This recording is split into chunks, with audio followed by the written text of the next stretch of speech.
Okay, now we are going to discuss about what do we mean by subgraphs. Now there are some important things that we have to know for proving some important theorems. Okay, so these are the things. First is subgraphs. What do we mean by subgraphs? Now if you can say a graph G dash is considered to be the subgraph of G if the if this G dash has B dash vertices and E dash edges, then B dash should be a subset of vertices of G, and E dash should be the subset of vertices of subset of edges of G. Okay, so we can say G1 is subgraph of G. This is how we are going to represent G1 subgraph. Okay, so here if you see this a graph, like if you see this D, this is considered to be what?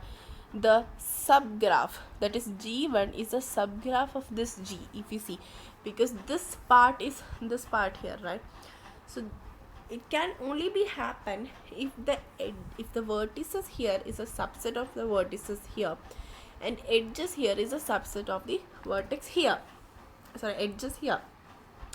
So every graph is a subgraph of itself. So there are one important key observations that we have to know here is that every graph here, if you see, every graph is a subgraph of itself. That is, this G is a subgraph of this graph G itself. Okay. Now, if G1 is a subgraph of G2 and if G2 is a subgraph of G3, then we can say G1 is a subgraph of G3. There is this transitivity. Okay, transitivity. Now, a single vertex of a graph is a subgraph. If I am taking this vertex E, then this E vertex, a single vertex of this graph, can also be called as a subgraph itself. And if you consider a single edge together with this end vertex, that if I'm simply writing A from this, or if I'm simply writing this E from here, that can be considered as a subgraph of this graph. Now, if I am taking any edge, let's say E1 from here, along with its end vertex, then that can be considered as a subgraph of this graph.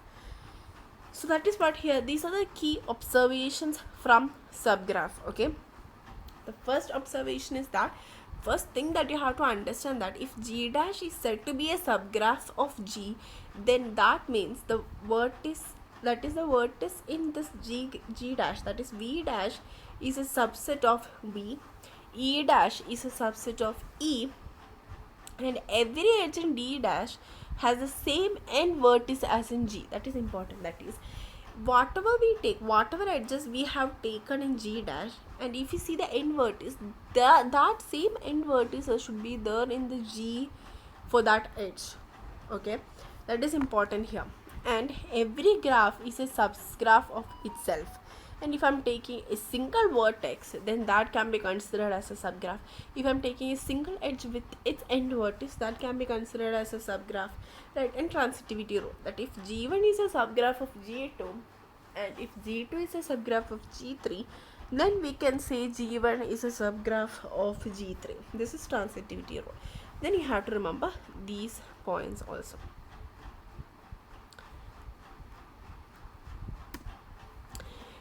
The last point is important. Every edges, that is in every edges in this G dash, would have the same end vertex as that in the G. Okay, now let's talk about edge disjoint and vertex disjoint subgraph. Edge disjoint means G1 and G2 share no edges in common. That is edge disjoint. Vertex disjoint means G1 and G2 has no vertices in common. Okay, vertex, if a graph is vertex disjoint, then it will be always edge disjoint. But if a graph is edge disjoint, we cannot say it's always a vertex disjoint. Okay, so you have to understand here, what do we mean by edge disjoint and vertex disjoint. Edge disjoint means G1 and G2's edge disjoint means what? There is no edges in common in both the G1 and G2. If a graph is said to be, two graphs are said to be vertex disjoint, that means there is no common vertex between them. And if a graph is vertex disjoint means if there is no common vertices, then there would be no common edges, right?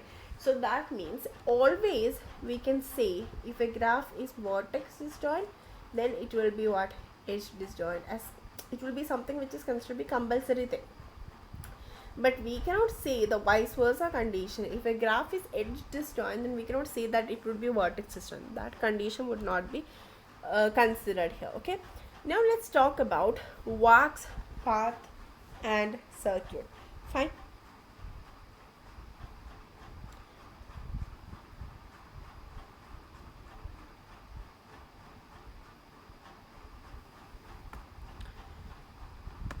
Here if you see,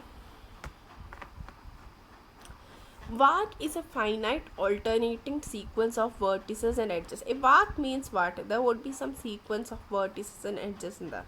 And the edges should not repeat here. And each edge EI is incident of the vertex before and after. That is, if E1 is there, that means E1 would be incident to vertex V0 and V1 also. Like that are the two end vertices of that vertex. That is how we will write a arc. It's a sequence. Okay, vertices should also not repeat, edges vertices here may repeat but edges should not repeat. That is the thing. Length of the arc here means the number of edges in it. Okay, so arc means what? It is a sequence containing vertices and edges such that the edges should not repeat but vertices may repeat. Now we will say edges in such a way that the vertex before and after that, that is V0 and V1 are the two end vertices of this vertex. E2, if you consider V1 and V2 are the two end vertices of E2. Now the length of the arc is the number of edges in it, because we are not repeating the edges, so we can say the length of the arc would be what? The number of edges in it. Fine. So here if you see, a arc can be two types. Open arc can be the, closed arc can be the. Open arc means when the starting and the ending is not same, then it is an open arc. Closed arc means what? Starting and ending is same. Now a arc where starting and ending is not same is called as path. So there in path there would be no repeated vertex. But in closed means where starting and ending vertex is same, means it is a circuit. So in circuit there is no repeated vertex but the starting and ending vertex is same. Okay, that is the difference between path and circuit. So path and circuit are just the arc itself, but open arc is called as path, but the starting and ending vertex is not same. So there is no repeated vertex here. Now, closed arc means the starting and ending vertex is same. No other repeated vertex, but only the starting and ending vertex are same. So, such arc, closed arc, are known as circuit. So, open arc is path and closed arc is circuit. Okay. So, in open arc, the starting and ending vertices are different. And in closed arc, the starting and ending vertices are the same. Here if you see V1, E1, V2, E4, V3. Here the starting and ending vertices are different. So it's an open arc. Here if you see V1, we have started. Okay. And here V4, here we should be V1. Okay guys. Okay. Or starting and ending vertex. Here it can be like V4 if it is started, E6 starting V4, and if it is ending in V4, then this is also an example of what? A closed arc itself. Fine.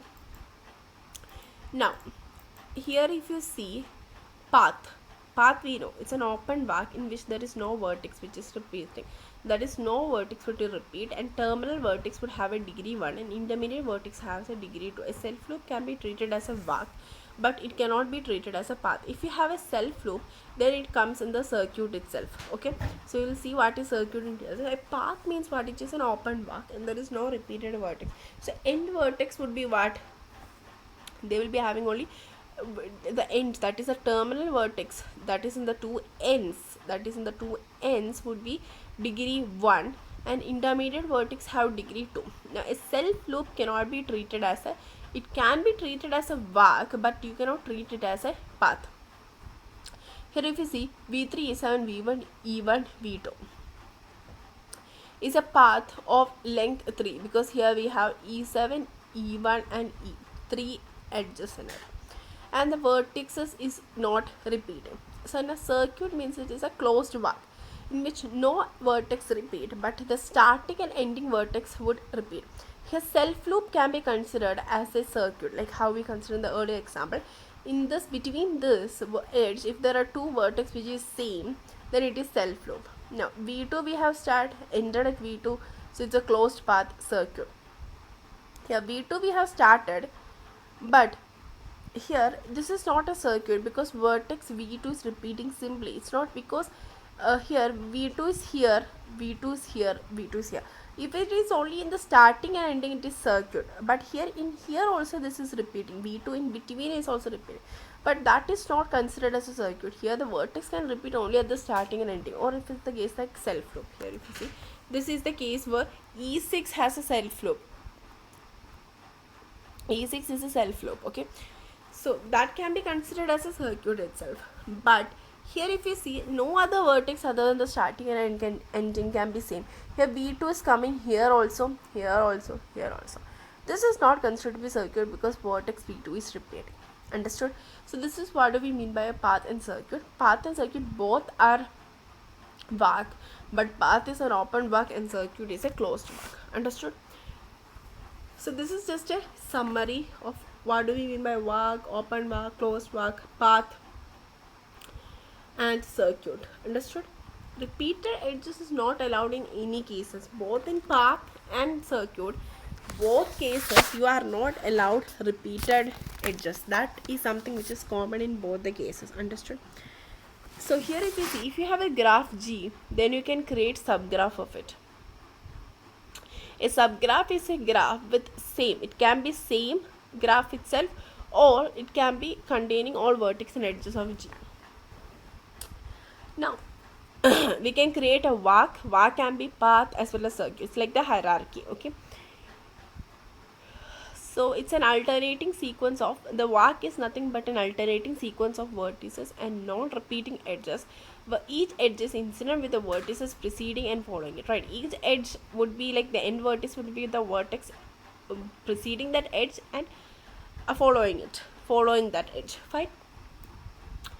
Now we are going to talk about connected graph. So a connected graph means what? A graph G, we can say the graph G to be connected if there is at least one path between every pair of vertex. So here if you see V1 and V2, there is a path existing with vertex E1. V1 and V3, there is a path existing. Now V4 and V5, there is a path existing. But if you see, there is no path existing between V1 and V4 or between V1 and V5. Right, so this part and this part are disconnected graph, because a graph is connected only if there is at least one path between every pair of vertex in the graph. From V1 I should have able to reach V5, but one such path is not there, right? If no such path exists between any pair, some pair of vertex, or it can be between one also, then that graph is considered to be disconnected. So there should be at least one path between every pair of vertex in that particular graph. Then it is called as connected graph. So let's see what do we mean by components. If there is a disconnected graph, a disconnected graph can be made up of, disconnected graph can have two or more components. Here if you see, if this is a disconnected graph, it has two components, right? So components are the graph, components can be considered in the disconnected graph, and disconnected graph you can see there are two or more connected components. So there are two or more connected subgraph, each is called as components, okay? Let Vi be any vertex in a disconnected graph G. Then the component containing Vi consists of the vertex Vi itself, all vertices Vj that are connected to Vi through some path, all edges incident to these vertices. A component is itself a connected graph. If you consider one component, if you consider this one component is connected, this component is connected, but if you consider this two, they are not connected, right? So a component is a connected graph, but the thing is that components are connected graph, but in disconnected graph means what? There are two or more components, separate components in it. So here if you see, there is null graph. Null graph is what? That is, null graph has four components, V1, V2, V3, V4, but there is no edge between them. So a null graph is considered to be a disconnected graph itself, right? With how many components it has? Like if it is a null graph, if there is four vertex null graph, then that means what? This graph is a disconnected graph with 4 components. Fine. So if a graph is connected, the number of components is 1. Only one component will be there. If it is disconnected, the number of components will be greater than or equal to 12. If a null graph has n vertices, then the number of components in it would be n. That is what we have understood here. If it has n vertices, if it has 4 vertices, the number of components is 4, like that. Understood? So these are the some things that you have to remember. Thank you.